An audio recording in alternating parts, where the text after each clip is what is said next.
Hi, this is Carrie Schell from On Point Quilter. In today's video tutorial, I was inspired by a quilt made in the early 1900s. Rita shared this photo in a Facebook group and commented that she wanted to remake the quilt, potentially using foundation paper piecing. I took that as a challenge and told her that I would draft that for her if I could share both what I've done and photos of the quilt.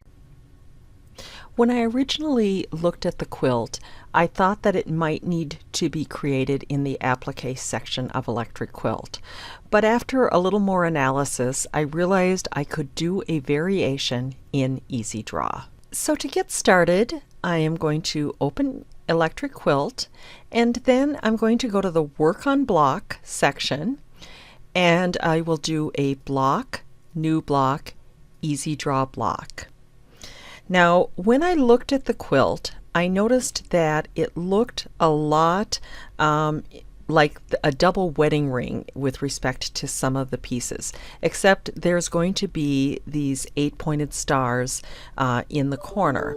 So I'm going to start with a few modifications to my drawing board setup, and I'm going to change the block to 12 by 12. I'm going to do the snaps at 48 by 48, and the reason I selected that, if I have a 12 by 12 inch block and I go to the 1/4 inch, that will then snap every 1/4 inch. And for the snapping options, I just want snap to grid points on at this point. Okay, so I'm going to start by doing the corners.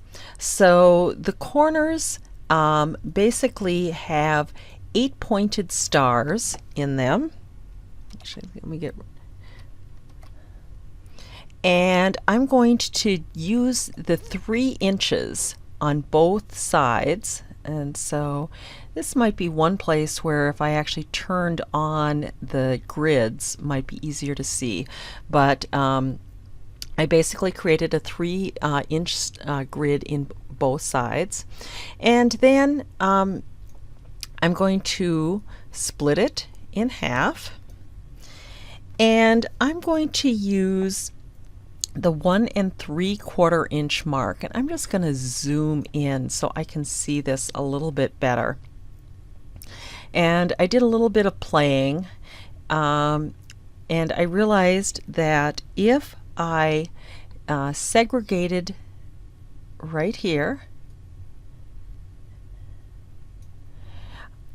I could then take that same piece. I'm going to go ahead and clone it, which is the Control plus the C key and the Control plus V key. And I'm going to right click, and I am going to select Rotate.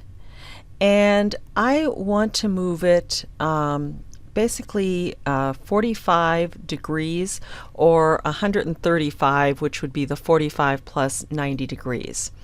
And that is going to give me really the next leg of this. Now, it's just a hair short, but I think it's close enough for what I'm trying to do here. And so I'm going to put that there, and I'm just going to adjust so that it hits that point. Now, if when you do something like that, the concern is always that you're not selecting your snap points. And so I am going to actually go to the Color tab, and I'm going to make sure that all my lines are still there. And then I can go back to my Easy Draw tab, and now I can take that same line and do another Control C and Control V, and I can put that for the other part of that 8-pointed star. And again, I'm going to check that again. Okay, so now what I can do is go ahead, and I'm going to use the Pick tool, and I'm going to select these 4 lines, and I'm going to do a Control C and a Control V, and I'm going to select Fit to Work Table, and then I'm going to drag them to the other corner. Now I'm going to zoom in on that just to see if it looks like everything was selected correctly, and it's looking pretty good, but I'll go to the color tab again, and it does look good. The other way that I can sort of check this is just to put color those individual patches, just to make sure that there's no bleeding, which can happen sometimes if a copy and paste doesn't work correctly. Okay, I am now going to go back to the Easy Draw tab, and now I need to create my arcs. And so for this, I am going to use the arc tool. And I'm going to start with the center arc. And so I'm going to select the arc tool, and I'm going to click on one of these inner points, and I'm going to drag to the other point, and I'm going to release. Now, because I have snap to grid on and these were grid points, it's going to snap in place. And I'm going to repeat that for the other side. Now I'm going to go to the 3 1.5 inch mark, and I'm going to repeat that process. And this is where having those grid points on there is really nice, because I now can sort of see where I'm attempting to draw this arc to. Now, sometimes you may look like this, right? You don't have the arc going the right direction.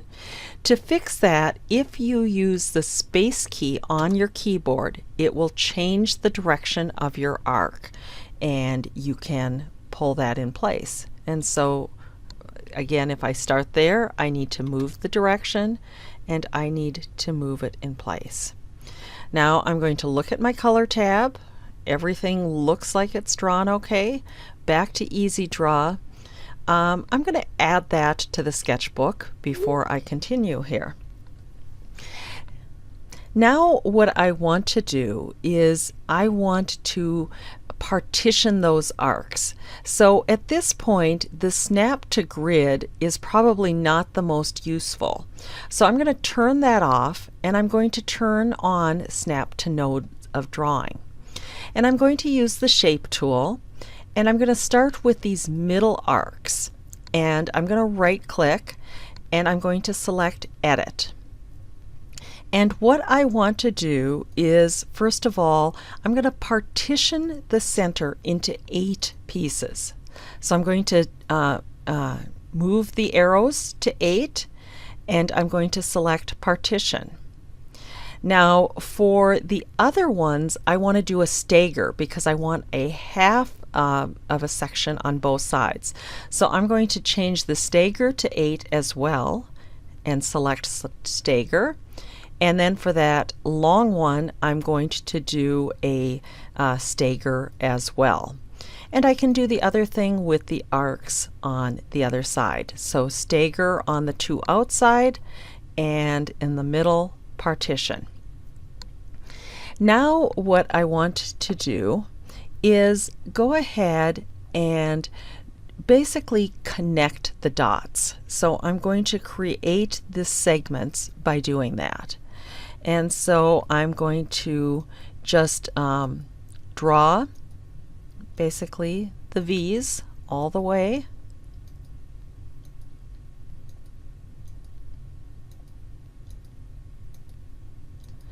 And once I get the one done, I'm just going to do the reverse on the other side. And this is just with the line tool. And because I have snap to node, they're going to connect with the node. Now, there is one thing I've noticed, that those ones right in the center like this. It actually connected to the line rather than the node. And I really want to fix that before I save or go to the color tab. So I'm just going to go ahead and use my shape tool, pick up that line, and I'm going to move it towards the node. And then I can fit to work table, I'm going to zoom in and I'm going to check this one, and I actually have a similar issue there. So with the shape tool, select it, move it in place. And now if I go to the color tab, everything is looking good. And so I just need to repeat this on the other side.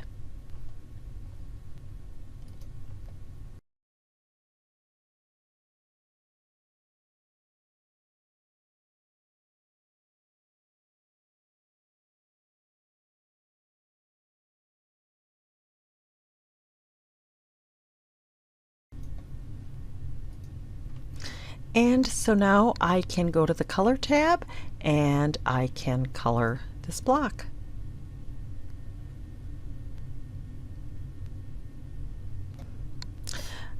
And once I've colored it, I can go ahead and add it to the sketchbook.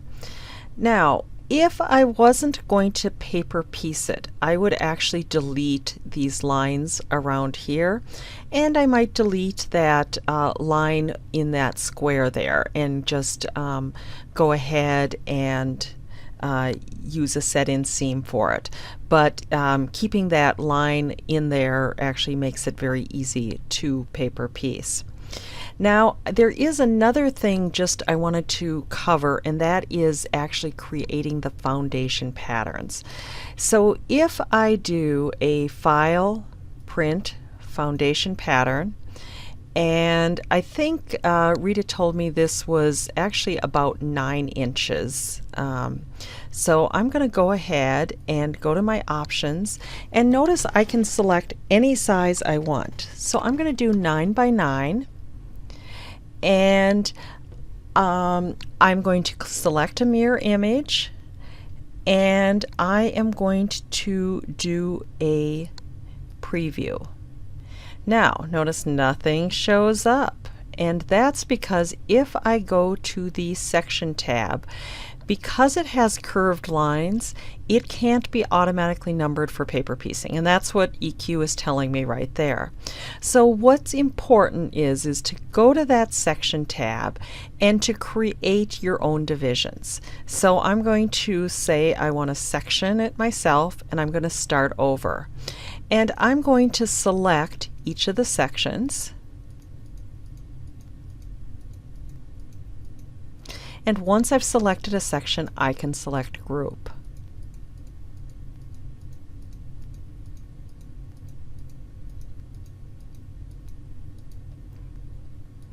Now, I could add the curves to the section, or I could just choose to applique those later, or use curved piecing. So I think I'm just going to do the groupings for the actual rings.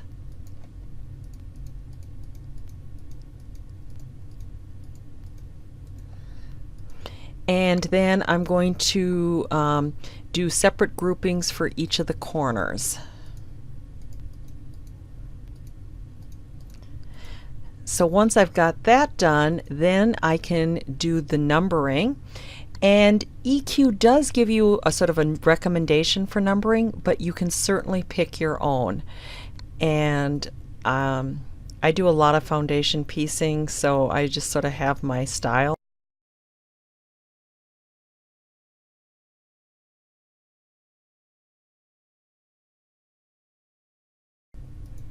So once I have that done, I can do a preview, and it is breaking this among pages. I'm going to select a segment,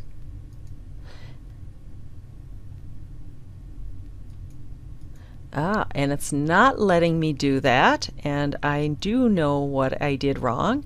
If I go to Close and I go to my Options pad, I need to turn off Print as Many as Fit, and now if I do that, it will allow me to select and move.